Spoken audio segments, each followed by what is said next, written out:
ಇನ್ನು ಬೆಂಗಳೂರಲ್ಲಿ operation footpath ಕಾರ್ಯಾಚರಣೆ ನಡೀತಾ ಇದೆ ಅನ್ನೋದು ನಿಮ್ಮೆಲ್ಲರಿಗೂ ಗೊತ್ತು. ಈ ಸಂದರ್ಭದಲ್ಲಿ ವ್ಯಾಪಾರಸ್ಥರು ಮತ್ತು ಈ ಕಾರ್ಯಾಚರಣೆ ನಡೆದಂತಹ ಅಧಿಕಾರಿಗಳ ನಡುವೆ ಚಕಮಕಿ ನಡೆದಿದೆ. ಬೆಂಗಳೂರಲ್ಲಿ ಆಪರೇಷನ್ ಫುಟ್ಪಾತ್ ವೇಳೆ ಮಾತಿನ ಚಕಮಕಿ. ಲಾಲ್ಬಾಗ್, ಸಿದ್ದಾಪುರ, ಲಕ್ಸಂದ್ರ ಭಾಗದಲ್ಲಿ ಆಪರೇಷನ್ ಫುಟ್ಪಾತ್ ನಡೀತಾ ಇದೆ. ಫುಟ್ಪಾತ್ ಮೇಲಿನ ಅಂಗಡಿಗಳ ತೆರವಿಗೆ ತೀವ್ರ ವಿರೋಧ ವ್ಯಕ್ತವಾಯಿತು.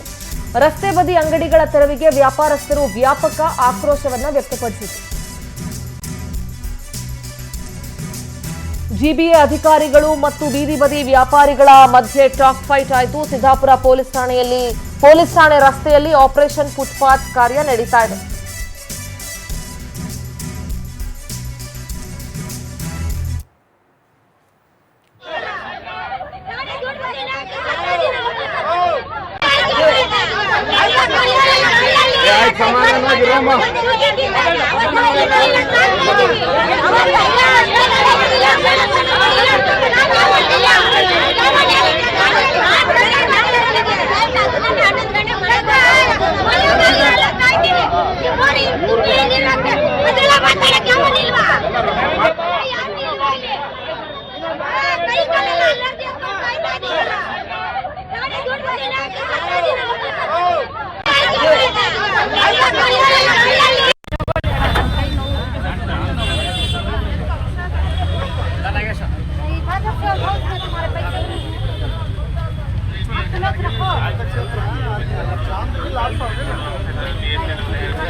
ತಳ್ಳ ಗಾಡಿ ತಂದೆ ಎತ್ತಬೇಕಾಗಲ್ಲ.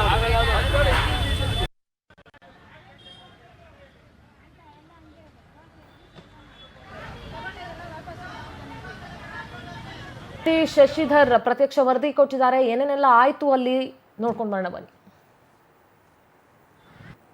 ಇವತ್ತಿಂದ ಸತತ 9ನೇ ದಿನವರೆಗೂ ಕೂಡ ನಿರಂತರವಾಗಿ ಪಾದಚಾರಿ ಒತ್ತುವರಿ ತೆರವನ್ನ ಮಾಡ್ತಿದ್ದಾರೆ. ಸಾಕಷ್ಟು ಕಡೆ ಎಲ್ಲ ಕಡೆ ಕೂಡ ಫುಟ್ಪಾತ್ ಅನ್ನ ಎನ್ಕ್ರೋಚ್ಮೆಂಟ್ ಅನ್ನ ಮಾಡಿಕೊಂಡು ಅಂಗಡಿಗಳನ್ನ ಇಟ್ಕೊಂಡಿದ್ರು, ಬೀದಿ ಬದಿ ವ್ಯಾಪಾರವನ್ನ ಮಾಡ್ತಾ ಇದ್ರು. ಸುಮಾರು ವರ್ಷಗಳಿಂದ ರಸ್ತೆ ಬದಿಯಲ್ಲಿ ಓಡಾಡಕ್ಕೆ ಜಾಗ ಇಲ್ಲ. ಸುಪ್ರೀಂ ಕೋರ್ಟ್ ಸೂಚನೆ ಮೇರೆಗೆ ಈಗ ಜಿಬಿಎ ವತಿಯಿಂದ ಎಲ್ಲಾ ಪಾಲಿಕೆಗಳಲ್ಲೂ ಕೂಡ ಒತ್ತುವರಿ ತೆರವು ಮಾಡ್ತಾರೆ. ಸದ್ಯಕ್ಕೆ ಏನು ಜಿಬಿಎಯಿಂದ ಒತ್ತುವರಿ ತೆರವು ಮಾಡ್ತಾ ಇದಕ್ಕೆ ಸಿದ್ದಾಪುರ ವಾರ್ಡ್ ನಲ್ಲಿ, ಅಂದ್ರೆ ಲಾಲ್ಬಾಗ್ ಸಿದ್ದಾಪುರ ಏನ್ಗೆ ಆ ಸಿದ್ದಾಪುರ ವಾರ್ಡ್ ನಲ್ಲಿ ಇದು ಪ್ರಮುಖ ರಸ್ತೆ. ಯಾಕಂದ್ರೆ ಪಕ್ಕದಲ್ಲೇ ರಾಜೀವ್ ಗಾಂಧಿ ಇದೆ, ಸಂಜಯ್ ಗಾಂಧಿ ಆಸ್ಪತ್ರೆ ಇದೆ, ನಿಮಾನ್ಸ್ ಇದೆ, ಕಿದ್ವಾಯಿ ಇದೆ. ಈ ರೀತಿಯಾಗಿ ಆಸ್ಪತ್ರೆ ಇರೋದ್ರಿಂದ ಸಾಕಷ್ಟು ಆಂಬುಲೆನ್ಸ್ಗಳು ಬರ್ತವೆ ಈ ರಸ್ತೆಯಲ್ಲಿ. ಇಂತಹ ಸ್ಥಳದಲ್ಲಿ ಸಾಕಷ್ಟು ಮಟ್ಟದಲ್ಲಿ ಎಲ್ಲ ಕಡೆ ಕೂಡ ಅಂಗಡಿ ಮುಗ್ಗಟ್ಟುಗಳು ಇಟ್ಕೊಂಡಿದ್ರು, ಫುಟ್ಪಾತ್ ವ್ಯಾಪಾರವನ್ನ ಮಾಡ್ತಾ ಇದ್ರು.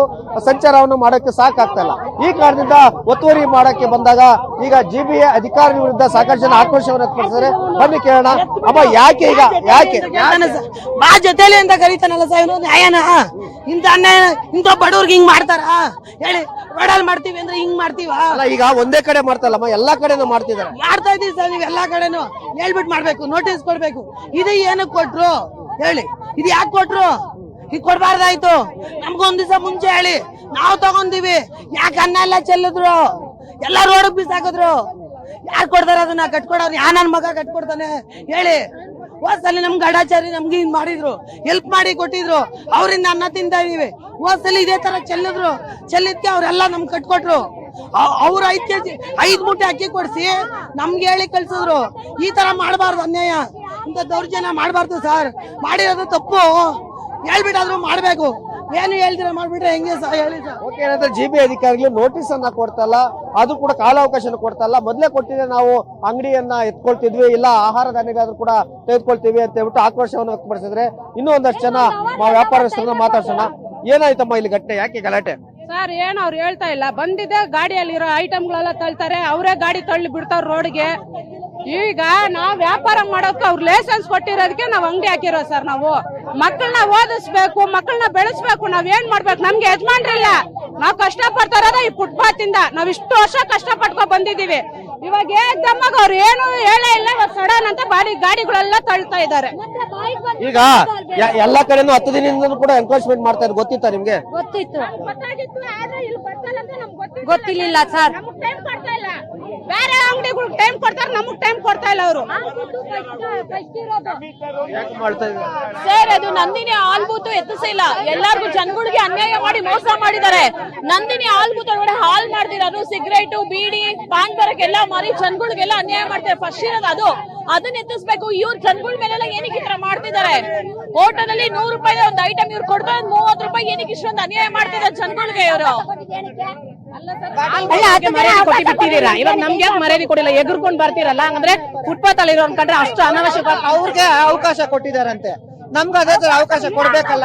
ನಾವ್ ಎತ್ತಕ್ ಬಿಟ್ಟಿಲ್ಲ, ಪಬ್ಲಿಕ್ ಒಂದು ರೆಸ್ಪೆಕ್ಟ್ ಕೊಡ್ಬೇಕು. ನಾವೆಲ್ಲೋಗೋದು ಒಂದ್ ಹೆಂಗಸರಿಗೆ ಒಂದ್ ಮಂಗಲಮುಖಿರಿಗೆಲ್ಲ ರಕ್ಷಣೆ ಇಲ್ಲ, ಮಿಕ್ಕಿದೆಲ್ಲ ನೀವು ಮಾಡ್ತೀರಾ.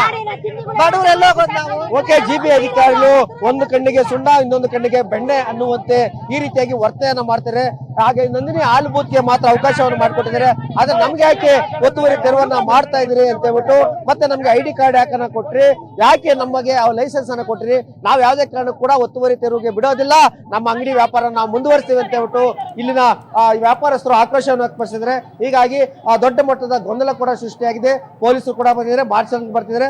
ಅವರ ಸಹಯೋಗಿಗೆ ಜಿಬಿ ಅವರು ಈಗ ಒತ್ತುವರಿ ತೆರವನ್ನ ಮುಂದುವರಿಸಿದ್ದಾರೆ. ಇನ್ನು ಯಾವೆಲ್ಲ ಈಗ ಸದ್ಯಕ್ಕೆ ಕೃಷ್ಣಬೈರೇಗೌಡರು ಕೂಡ ಜಿಬಿಎಗೆ ವ್ಯಾಪ್ತಿಯಲ್ಲಿರುವಂತಹ ಬೀದಿ ಬದಿ ವ್ಯಾಪಾರಿಗಳ ಮುಖಂಡರ ಜೊತೆ ಕೂಡ ಸಭೆಯನ್ನ ಕರೆದಿದ್ದಾರೆ. ಆ ಸಭೆಯಲ್ಲಿ ಏನೆಲ್ಲ ತೀರ್ಮಾನ ಆಗುತ್ತೆ, ಯಾವ ರೀತಿಯಾಗಿ ಒತ್ತುವರಿ ತೆರವನ್ನ ಮಾಡ್ತಾರೆ, ಇಲ್ಲ ಸ್ಥಗಿತಗೊಳಿಸ್ತಾರ ಅನ್ನೋದನ್ನ ಕಾದು ನೋಡ್ಬೇಕು. ಕ್ಯಾಮ್ರಾಮನ್ ರವಿಕುಮಾರ್ ಜೊತೆ ಮಲನಾಡಿ ಪವರ್ ಟಿವಿ, ಬೆಂಗಳೂರು. ಮುಖ್ಯಮಂತ್ರಿಗಳಿಗೆ ನಾನು 3 ಸರಿ ಮನವಿಯನ್ನ ಮಾಡಿಕೊಂಡಿದ್ದೆ. ಅವರು ಸಹಿತ ಮೊನ್ನೆ ಬಿದರ್ದಲ್ಲಿ ವಿಶ್ವಾಸವನ್ನ ನೀಡಿರ್ತಕ್ಕಂಥದ್ದು. ಇವತ್ತು ನಿನ್ನೆ ರಾತ್ರಿ ಅವರು ನನಗೆ ವರದಿಯನ್ನ ತಲುಪಿಸಿದ್ದಾರೆ. ಇವತ್ತು ಬೆಳಿಗ್ಗೆ ಅವ್ರು ಕರೆದಿದ್ರು, ಅವ್ರಿಗೂ ಮನವಿಯನ್ನ ತಿರ್ಗಾ ಎಕ್ಸ್ಪೆಂಡ್ ಮಾಡಿದ್ದೀನಿ. ಇವತ್ತು 12 ಗಂಟೆಗೆ ಜಿಬಿ ಅಧಿಕಾರಿಗಳು ಸಭೆಯನ್ನ ಕರೆದಿರ್ತಕ್ಕಂಥದ್ದು. ಮಾನ್ಯ ಮುಖ್ಯಮಂತ್ರಿಗಳೇ ಖುದ್ದಾಗಿ ಕಮಿಷನರ್ಗೆ ಫೋನ್ ಮಾಡಿ ಸಂಪೂರ್ಣವಾಗಿ ಯಾರು ಆತಂಕ ಪಡೋದು ಬೇಡ, ಬೀದಿ ಬದಿ ವ್ಯಾಪಾರಿಗಳು ಅವ್ರಿಗೊಂದು ಪರಿಹಾರ ವ್ಯವಸ್ಥೆಯನ್ನ ಮಾಡಿಕೊಡ್ಬೇಕು, ಮಾರ್ಕ್ ಹಾಕೊಡ್ಬೇಕು. ಮತ್ತು ಮುಖ್ಯಮಂತ್ರಿಗಳು ಸಹಿತ ಒಂದೊಂದು ಏರಿಗೆ ಬರ್ತಾರೆ, ಅವರೇ ಬರ್ತೀನಿ ಅಂತ ಹೇಳಿದ್ದಾರೆ. ಇವಾಗ ಸಂಪೂರ್ಣವಾಗಿ ನಾನು ರಂಗಸ್ವಾಮಿ ಅವರೇ ನಿಮ್ಮ ಎಲ್ಲೆಲ್ಲಿ ಬೀದಿ ಬದಿ ವ್ಯಾಪಾರಿಗಳು ನಾನು ಬರ್ತೀನಿ, ವಿಸಿಟ್ ಮಾಡ್ತೀನಿ ಅಂತ ಹೇಳಿದ್ದಾರೆ. ಸಂಪೂರ್ಣವಾಗಿ ಯಾರು ಆತಂಕ ಪಡೋದು ಬೇಡಿ ರಂಗಸ್ವಾಮಿ ಅವರು. ಇವತ್ತು 12 ಗಂಟೆಗೆ ನಾನು ಎಲ್ಲರಿಗೂ ಅಧಿಕಾರಿಗಳಿಗೂ ತಿಳಿಸಿದ್ದೀನಿ. ಮತ್ತು ಮೀಟಿಂಗ್ ಇವತ್ತು ಇದೆ, ನೀನು ಭಾಗಿಯಾಗು. ಮತ್ತು ಇದ್ರ ಬಗ್ಗೆ ಸಂಪೂರ್ಣವಾಗಿ ಯಾರು ಬೆಂಗಳೂರು ನಗರದಾಗಲಿ ರಾಜ್ಯದಂತಾಗಲಿ ಯಾರೇ ಬೀದಿ ಬದಿ ಆತಂಕ ಪಡೋದು ಬೇಡ. ಅದು ಒತ್ತುವರಿದಾರನ್ನ ಸುಪ್ರೀಂ ಕೋರ್ಟ್ ಅಲ್ಲಿ ಏನು ಒತ್ತುವರಿದಾಗಿರಲ್ಲ, ಅದು ಬೀದಿ ಬದಿ ಅನ್ವಯ ಇಲ್ಲ, ನಿಮ್ಗೆಲ್ಲ ಮಾರ್ಕ್ ಮಾಡಿಕೊಡ್ತಾರೆ. ಖುದ್ದಾಗಿ ಮಾನ್ಯ ಮುಖ್ಯಮಂತ್ರಿ ಡಿ ಕೆ ಶಿವಕುಮಾರ್ ಅವರೇ ಆ ಸ್ಥಳಕ್ಕೂ ಬರ್ತಾರೆ ಅಂತ ನಾನು ಹೇಳಕ್ ಇಷ್ಟಪಡ್ತೀನಿ. ಮಾನ್ಯ ಮುಖ್ಯಮಂತ್ರಿಗಳಿಗೆ